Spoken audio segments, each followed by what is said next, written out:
उड़ान तो भरना है चाहे कई बार गिरना पड़े, उड़ान तो भरना है चाहे कई बार गिरना पड़े, सपनों को पूरा करना है चाहे खुद से भी लड़ना पड़े। ठीक है, तो इसी के साथ आज जो है आपका ये जो ट्रांसफार्मर का वीडियो है बहुत ही इम्पोर्टेंट है आपके एग्जाम के पॉइंट ऑफ व्यू से।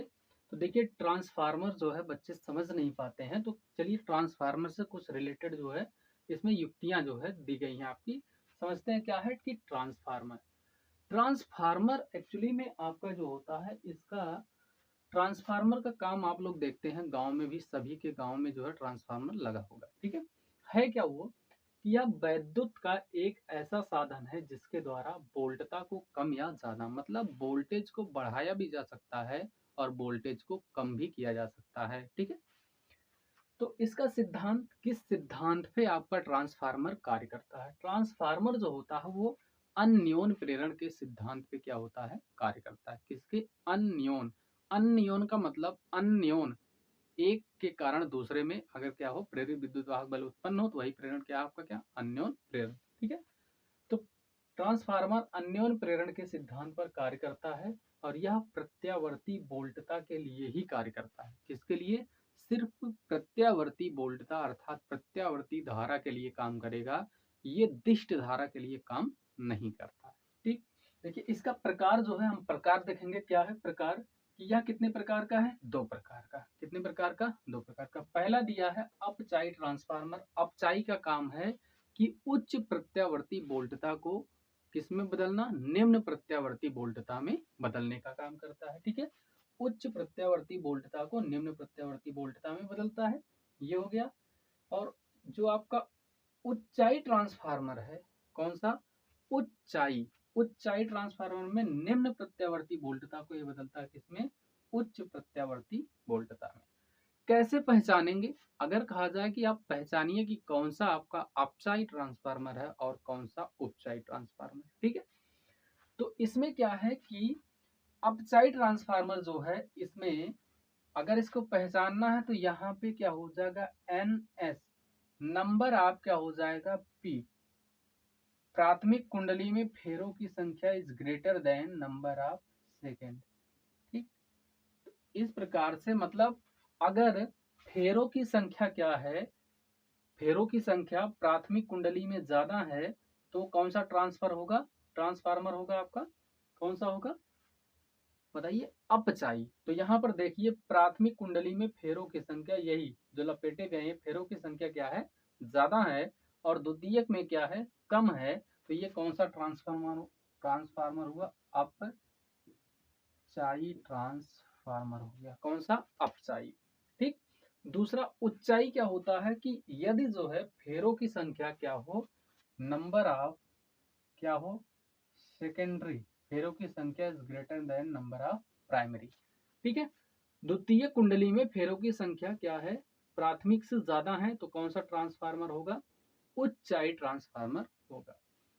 ये था आपका, अब ये था ट्रांसफार्मर से रिलेटेड जो है कुछ महत्वपूर्ण चीजें।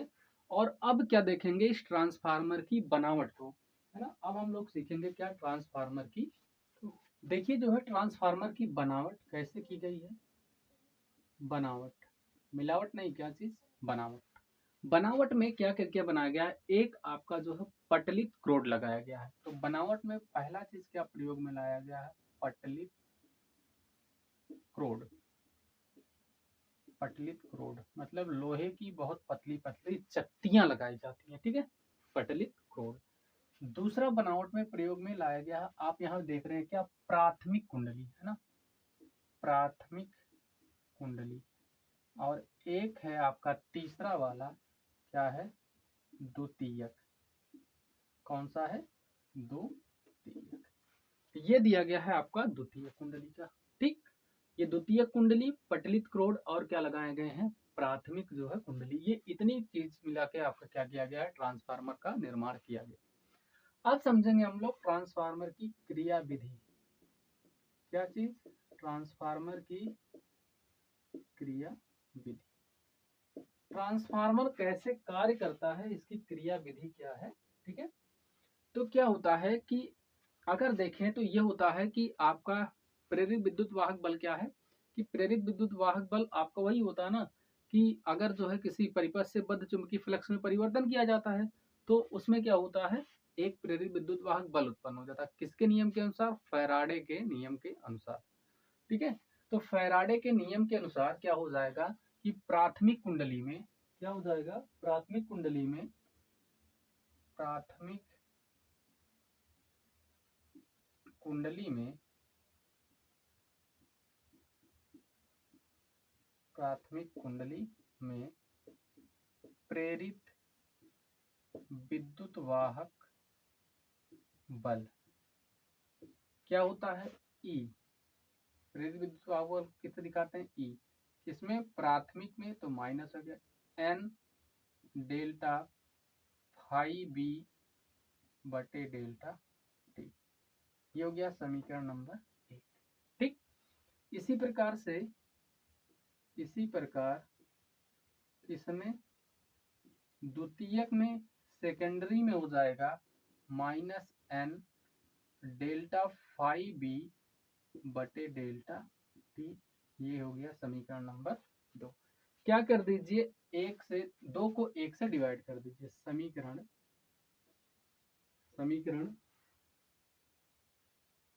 2 डिवाइड बाई इससे 1 से क्या हो जाएगा, ई एस बटे में E P equal to minus N delta phi B बटे delta T minus N delta phi B बटे डेल्टा टी।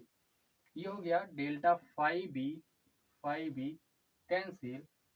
और एक चीज और देखिए, सॉरी यहाँ से एन क्या हो जाएगा आपका, ये एन पी है ना, N S, N P N S, ये था ना, फेरों की संख्या तो हम लोग लिखे थे ना, ये चीज हो गया। अर्थात आया निकल के ई एस बटे में ई पी बराबर माइनस माइनस क्या हो गए प्लस, ये भी हो गया प्लस, हो जाएगा एन पी बटे में एन एस। ये निकला जो है, एक फार्मूला निकल के आया, ई एस बटे में ई पी बराबर एन पी बटे में एन एस। यदि जो है क्या है, ई एस बराबर क्या हो, वी एस हो, और ई पी बराबर क्या हो, वी पी हो, तो हम लिख सकते हैं, अर्थात लिख सकते हैं ई एस बराबर वी एस और ई पी बराबर वी पी। तो क्या लिखा जा सकता है, इसी के आगे लिखिए, क्या हो जाएगा, वी एस बटे में वी पी बराबर ई एस बटे में E P equal to N P बटे में एन एस। और ये बराबर हो जाएगा क्या, आर। ये बराबर क्या होगा, आर। जहां आर को क्या बोलते हैं, परिणमन अनुपात। आर को क्या बोलते हैं, जहां आर को क्या कहते हैं, परिणमन अनुपात कहते हैं। आर को क्या नाम देते हैं, परिणमन अनुपात कहते हैं। ठीक है, आर को क्या कहते हैं, परिणमन अनुपात। ठीक, अगर ऊंचाई ट्रांसफार्मर है, देखिए कभी कभी आपका ऑब्जेक्टिव क्वेश्चन भी बन जाता है कि ऊंचाई ट्रांसफार्मर के लिए परिणमन अनुपात का मान होता है। ऊंचाई ट्रांसफार्मर के लिए परिणमन अनुपात का मान होता है यदि कहे 1, 1 से कम, 1 से ज्यादा या 0, तो क्या हो जाएगा, 1 से ज्यादा। तो अगर क्या है, ऊंचाई ट्रांसफार्मर है तो परिणमन अनुपात का मान 1 से ज्यादा, और अपचाई ट्रांसफार्मर है तो परिणमन अनुपात का मान 1 से कम होगा। ठीक, ये हो गया आपका परिणमन अनुपात। अब क्या निकालेंगे हम लोग, जो है इसमें इसकी जो है अगर इफिशियंसी निकाली जाए, दक्षता क्या है, ट्रांसफार्मर की दक्षता, फार्मूला देख लीजिए, दक्षता का, ट्रांसफार्मर की दक्षता, दक्षता क्या है, परसेंटेज में निकालते हैं। तो ट्रांसफार्मर की दक्षता क्या होती है आपकी, क्या होती है, दक्षता को दिखाते हैं ईटा से, और ईटा बराबर होता है क्या, वी एस गुणे, वी एस गुणे क्या होता है, आई एस बटे में वी पी गुणे आई पी, अर्थात आपका एस सेकेंडरी, सेकेंडरी क्या हो जाएगा, निर्गत, आपका क्या हो जाएगा, निर्गत बटे निवेशी, क्या हो जाएगा, निर्गत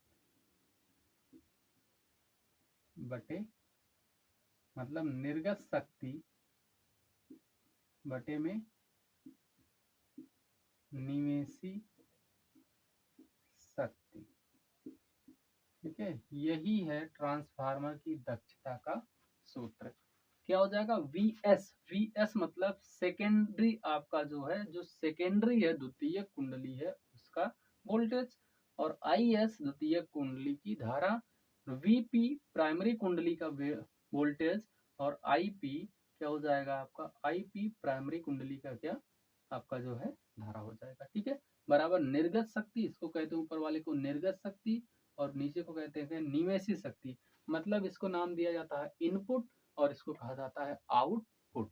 तो यही था आपका जो है ट्रांसफार्मर। तो आप लोग क्या कीजिए, जल्दी से जो है देखिए, इसको स्किप करके वीडियो देखेंगे तो समझ में नहीं आएगा, तो इसको जो है पूरा आप वीडियो को देखिए।